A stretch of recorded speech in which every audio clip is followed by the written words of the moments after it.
नमस्कार। मत्ती के अध्याय 7 भाग 2 के 5वें दिन में आपका स्वागत करता हूं। इसका अर्थ यह है कि आज पवित्र उपदेश का समापन है। इस सप्ताह हमने उन निर्णयों के बारे में बात कर रहे थे जब जो जीवन में हमारी दिशा को निर्धारित करते हैं।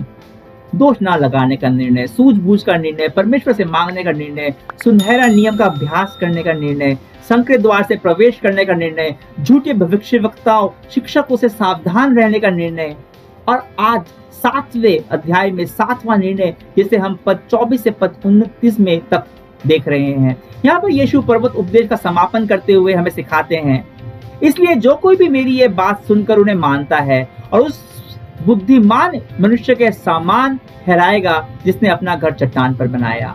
और बारिश और बाढ़ आई और आंधियां चली और उस घर पर टक्कर लगी, परंतु वह नहीं गिरा क्योंकि उसकी नींव चट्टान पर डाली गई थी।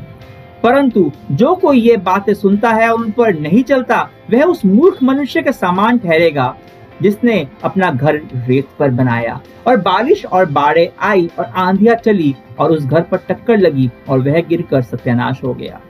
जब यीशु ये बात कहकर चुका तो ऐसा हुआ कि भीड़ उसके उपदेश से चकित हुई, क्योंकि वह उनके शास्त्रियों के समान नहीं परंतु अधिकारी के समान उन्हें उपदेश देता था। अब इतने निर्णयों के बारे में जो हमने सीखा, उनमें सबसे अधिक महत्वपूर्ण निर्णय है, जो सबसे महत्वपूर्ण काम हमें करना है, जो निर्णय हमें लेना है कि यीशु ने हमें जो कहा, जो करने को कहा, उसने कहा कि मेरी बात सुनो और मानो। मानो मतलब यह नहीं कि उसकी बात से सहमत हो। मानने का अर्थ है जो वो करने को कह रहा है उसे करो। स्वीकृति से सिर हिला देना मानना नहीं है, सुनकर उस पर अमल करना मानना है। यीशु कहते हैं कि जो कोई मेरी बातों को सुनेगा और उस पर अमल करेगा, उस पर चलेगा, वो इस तरह का एक बुद्धिमान व्यक्ति है जिसने अपना घर चट्टान के ऊपर बनाया है। उसकी घर की नींव चट्टान पर है। ध्यान दीजिए, यहाँ पे एक बढ़ई, एक कारपेंटर, एक मिस्त्री जो उन दिनों घर बनाया करता था, वो आपको नींव के बारे में शिक्षा दे रहा है, फाउंडेशन के बारे में। और वे कहते हैं कि कमजोर नींव पर या मजबूत नींव पर निर्माण कर सकते हैं। और रेत पर निर्माण करना बहुत आसान लगता है क्योंकि आप रेत को या नरम मिट्टी को आसानी से खोद सकते हैं, पर वो नींव कमजोर रहती है। और कमजोर नींव पर बनाया मकान भूकंप या तूफान या फिर बाढ़ में आसानी से नष्ट हो जाता है, ढह जाता है, टूट कर गिर जाता है।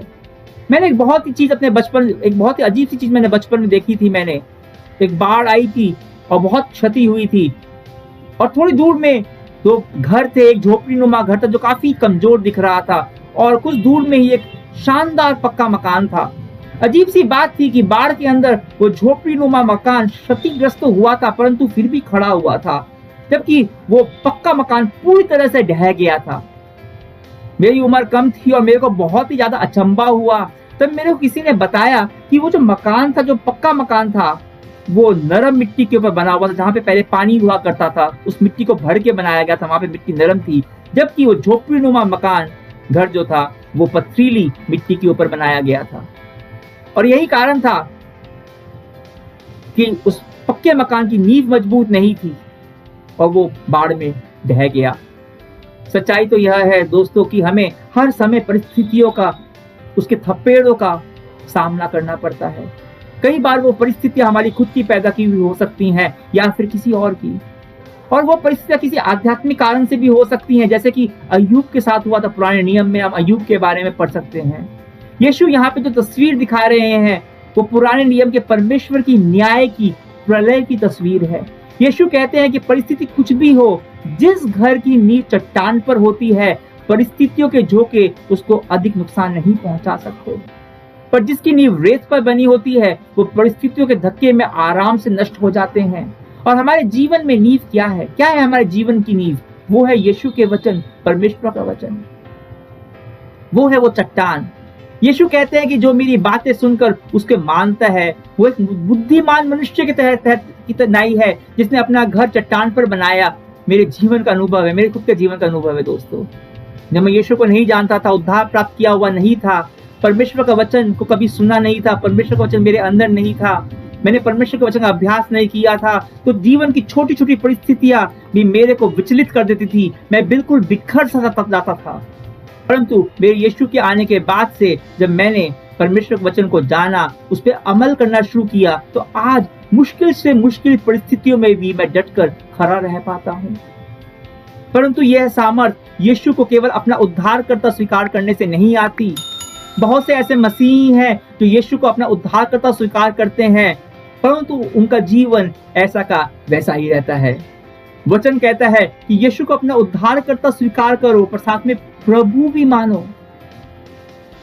जो लोग उसको उद्धारकर्ता स्वीकार करते हैं पर प्रभु नहीं मानते, उनके जीवन में जरा सा कुछ हुआ और उनकी हालत खराब। जरूरी है कि यीशु को उद्धारकर्ता के साथ साथ अपने जीवन का प्रभु भी माने, उसे अपने जीवन का स्वामी बनाए।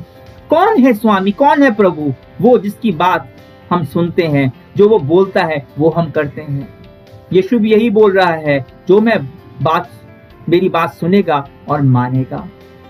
अब सुनते कैसे हैं हम यीशु की बातें, उसका वचन हम कैसे सुनते हैं? हम सुनते हैं चर्च में प्रचार होता है, जब बाइबल का अध्ययन कर रहे होते हैं, जैसे कि हम भक्ति वचन में करते हैं, या फिर खुद आप बाइबल पढ़ते हैं, उस पर चिंतन करते हैं, मनन करते हैं, तब यीशु को आप सुन रहे हैं। पर सुनने और सुनने में बहुत फर्क होता है। अधिकतर लोग परमेश्वर के वचन को कैसे सुनते हैं मैं आपको बताता हूँ। कुछ लोग ऐसे होते हैं जो बस सुनने का ढोंग करते हैं, पर उनका मन कहीं और होता है, उनके कान में कुछ भी बात नहीं जा रही होती है। पर कुछ लोग ऐसे होते हैं जो स्वीकृति में सर हिलाते हैं, ध्यान से सुनने का ढोंग करते हैं, स्वीकृति में सर हिलाते हैं, तालियां भी बजाते हैं, आमीन हालेलुया करते हैं, तो उनके अंदर में कुछ नहीं जाता। और इनमें से कुछ लोग सिर्फ ऐसे ही प्रचार को सुनते हैं जो उनके प्रोत्साहित करते हैं, उन्हें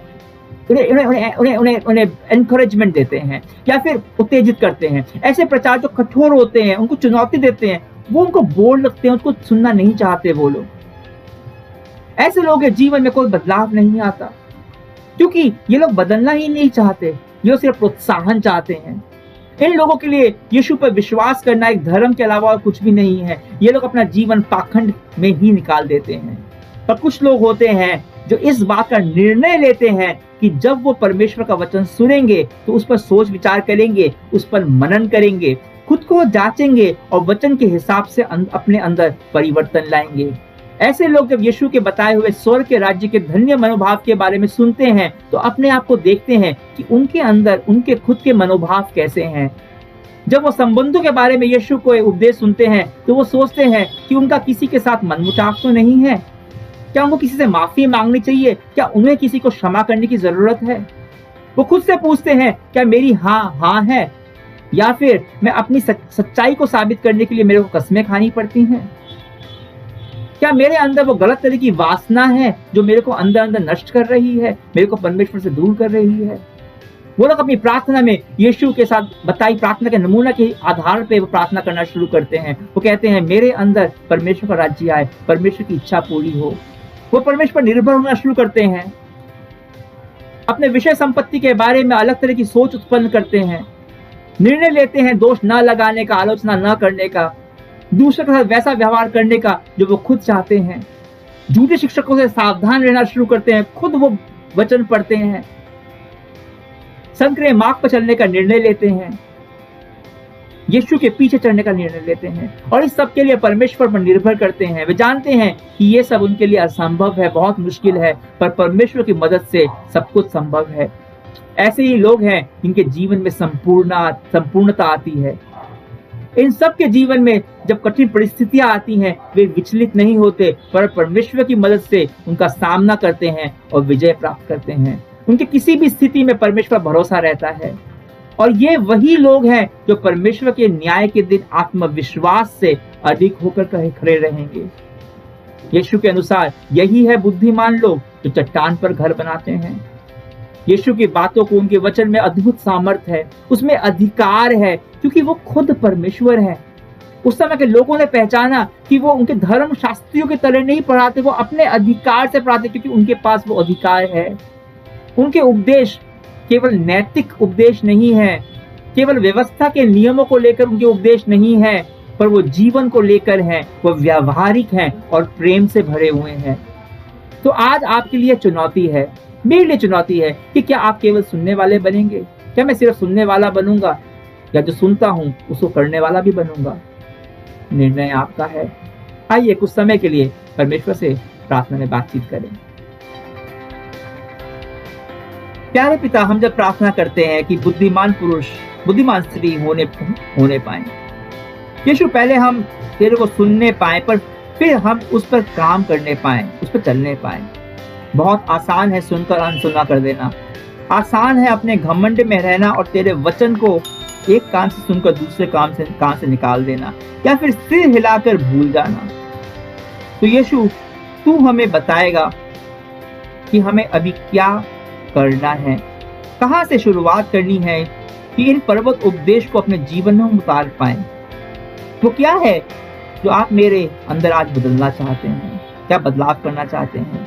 हम मानते हैं कि उस बदलने की प्रबल इच्छा हमें पैदा करेगा और हमारी मदद करेगा वो बदलाव लाने के लिए। यीशु मसीह के पवित्र नाम से मांगते हैं, आमीन। अगले सप्ताह हमारे साथ फिर जुड़िए, जहां हम मत्ती के 8वें अध्याय पर जा रहे हैं। हम यीशु की सेविकाई और उनके चमत्कारों को देखने वाले हैं। तब तक के लिए आज्ञा दीजिए। परमेश्वर की महिमा हो।